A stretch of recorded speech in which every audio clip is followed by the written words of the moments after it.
Ya, berjumpa kembali dengan Bapak dalam materi metabolisme. Tayangan ini memang untuk materi SMA, tetapi siapapun boleh memanfaatkannya. Ya, pada pertemuan pertama kita telah membahas pokok-pokok yang berkaitan dengan proses metabolisme. Pertemuan ini akan menguraikan lebih rinci mengenai katabolisme. Salah satu proses dalam metabolisme adalah katabolisme. Ya, katabolisme ada beberapa pengertian, tapi pokok pengertiannya adalah ada proses perombakan suatu senyawa atau substrat kompleks menjadi molekul-molekul penyusunnya sambil melepaskan energi yang berupa ATP. Ada istilah lain yaitu proses memecah molekul besar dan kompleks menjadi bentuk yang lebih sederhana dan kemudian diubah menjadi energi. Atau juga bisa dikatakan sebagai respirasi seluler, pernapasan tingkat sel untuk menghasilkan energi aktivitas kehidupan bagi sel itu sendiri. Ya, macam-macam respirasi seluler. Ya, respirasi sel dibedakan berdasarkan dengan kebutuhan oksigennya. Ya, dalam respirasi sel itu terjadi proses di mana energi di dalam glukosa dilepaskan oleh sel-sel tersebut. Respirasi aerob itu reaksi kimia sel yang memerlukan oksigen, dan respirasi anaerob adalah reaksi kimia sel yang tidak memerlukan oksigen. Gambar di samping ini adalah gambar sel, baik sel hewan maupun sel tumbuhan, yang merupakan unit terkecil dalam makhluk hidup yang bisa melakukan proses respirasi seluler untuk menghasilkan energi tersebut. Ya, kita bahas yang pertama adalah respirasi aerob. Ini merupakan reaksi kimia di dalam sel makhluk hidup yang memerlukan oksigen, dan makhluk hidupnya dinamakan organisme aerob. Sedangkan gambar di samping ini merupakan gambar mesin pengolah zat makanan tadi atau glukosa nantinya bisa menjadi energi yang dapat dimanfaatkan oleh sel tersebut. Namanya adalah mitokondria. Dia merupakan organel sel dengan membran rangkap. Ada membran luar, outer membran, kemudian ada inner membran. Ya. Nah, inner membran ini juga disebut dengan krista. Nah, di antara membran luar dan membran dalam itu terdapat ruang intermembran, ruang antarmembran. Kemudian di dalamnya, di dalam rongga-rongga membran dalam ada yang namanya matriks. Ya. Inilah mesin yang akan mengolah senyawa organik menjadi energi di dalam sel makhluk hidup. Nah, respirasi aerob itu dibedakan menjadi 4 tahapan, yaitu glikolisis, dekarboksilasi oksidatif, siklus Krebs, dan rantai transfer elektron. Kita akan membahas satu per satu. Glikolisis disebut juga sebagai lintasan Embden-Meyerhof-Parnas, EMP pathway. Ya, itu untuk menghormati para penemunya. Kemudian kalau diuraikan dari katanya, glikolisis itu berasal dari glukosa, dan lisis itu pemecahan. Glukosa sendiri adalah senyawa sederhana di dalam karbohidrat. Kemudian ya, pengertiannya adalah merupakan serangkaian reaksi biokimia di dalam tubuh di mana glukosa dioksidasi menjadi molekul asam pirufat. Bahannya ini adalah 1 mol glukosa, 6 atom karbon. Kemudian hasilnya adalah 2 asam pirufat dengan 3 atom karbon, kemudian NADH dan ATP. 4 ATP itu merupakan faktor kalau bersih setelah dikurangi bahan baku energi aktifnya itu menjadi 2 ATP saja. Nah, di sini saya katakan ada energi aktivasi. Tempatnya di dalam sitoplasma sel atau sitosol. Ringkasan reaksi glikolisis adalah seperti di bawah ini. Ya, dari glukosa ditambah 2 ATP sebagai energi aktivasi, kemudian ada NAD+ untuk menangkap hidrogen. Hasilnya adalah 2 asam pirufat, 4 ATP, dan 2 NADH. H ini adalah hidrogen yang dilepaskan oleh glukosa. Kemudian uraian lebih detail ada di sebelah kanan. Ini reaksinya bercabang untuk mengingatkan bahwa dihasilkan 2 asam pirufat.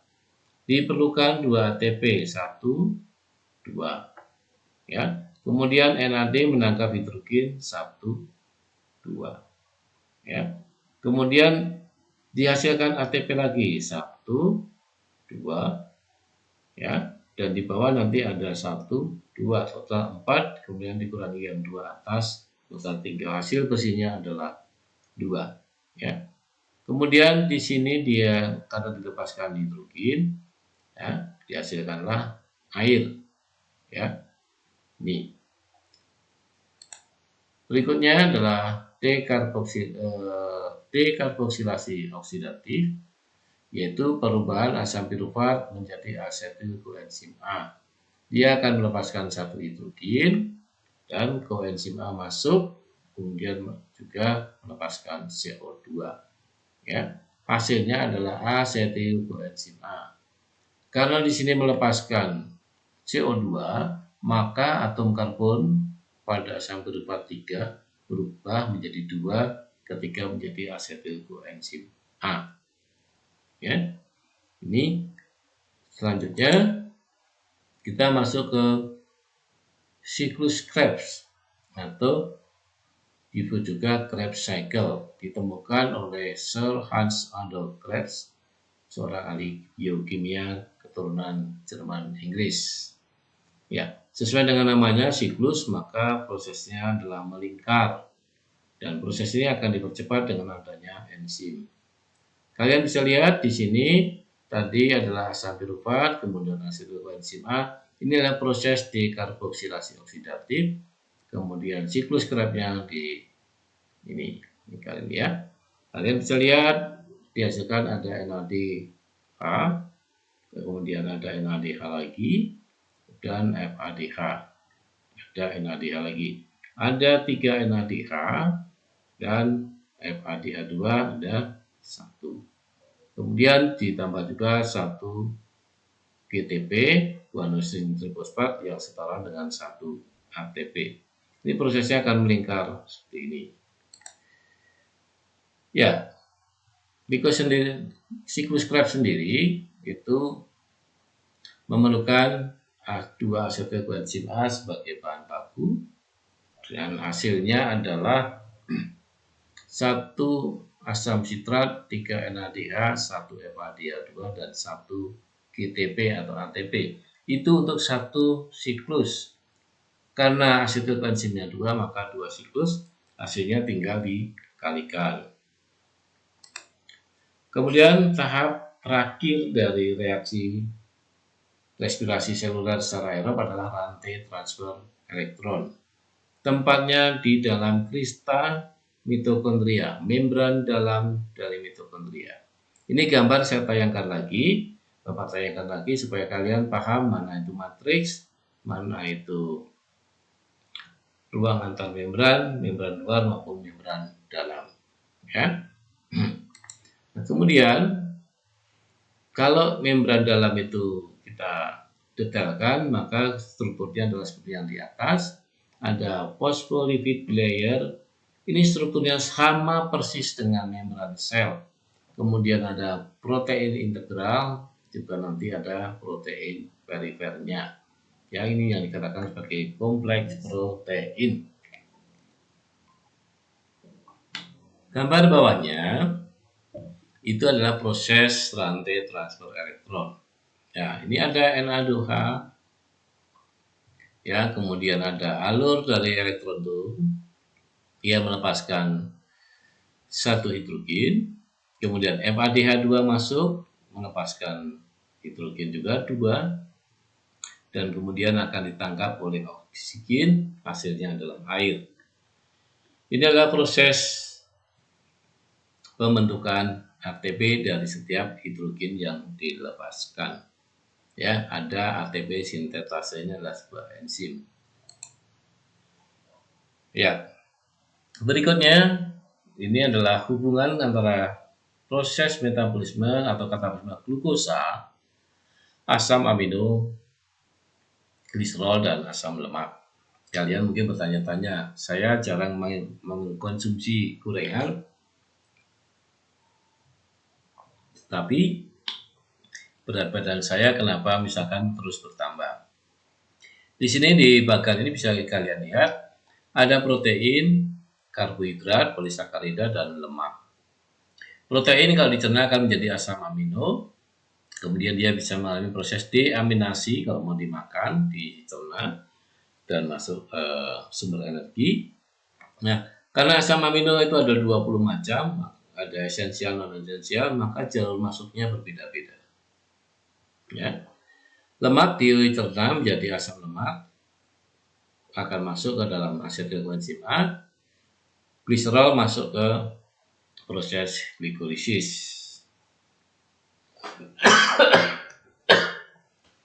Ya. Kemudian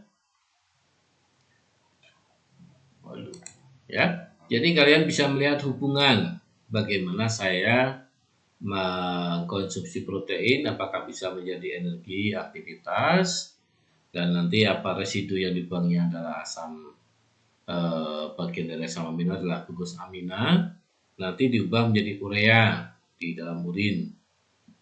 Kemudian di sini ada lemak juga ternyata bisa dibakar, ya. Tuh. Kemudian yang berikutnya adalah reaksi respirasi anaerob. Di sini adalah proses reaksi kimia yang tidak memerlukan oksigen, maka makhluk hidupnya nanti dinamakan sebagai organisme anaerob. Ini kita bisa temukan di bakteri dan jamur. Hasil dari respirasi anaerob itu ada dua, yaitu kalau sel hewan akan menghasilkan asam laktat, asam susu, atau asam kelelahan. Kalian bisa mengalami ini ketika melakukan olahraga yang sifatnya anaerobik, misalkan lari, sprint, jarak pendek secepat mungkin, atau mungkin kalian melakukan push up yang akan agak lama, intens, kemudian bekal-bekal, berarti itu ada timbunan asam laktat. Kemudian kalau pada tumbuhan atau jamur itu nanti akan menghasilkan etanol. Ini biasanya sering kita lakukan ketika misalkan membuat tape, kalau orang sudah mengatakan peyem, dari singkong, dari beras, ya, atau mungkin juga fermentasi dari buah-buahan untuk menghasilkan minuman beralkohol. Nah, dari asam pirufat menjadi asam laktat 2C, maka dia nanti akan melepaskan CO2.